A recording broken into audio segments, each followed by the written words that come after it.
কলা ভর্তা আমরা এভাবে করি। প্রথমে কলাটাকে এভাবে কেটে নিয়ে প্রেসার কুকারে আগে সেদ্ধ করে নিই। খুব ভালোভাবে সেদ্ধ হয় প্রেসার কুকারে দিলে।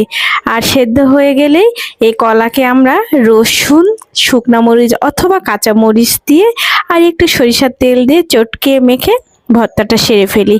এই কলা ভর্তা মাঝে মধ্যে আমার বাচ্চাদের জন্য করতে হয়, ওদের যদি কোনো টয়লেটের প্রবলেম হয়।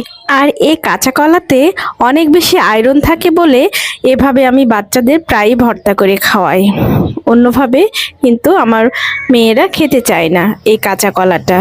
তো এই যে সরিষার তেল, একদম খাঁটি সরিষার তেল দিয়ে চটকে চটকে মেখে কলাগুলোকে আমি গরম গরমই ভর্তা করে ফেলছি।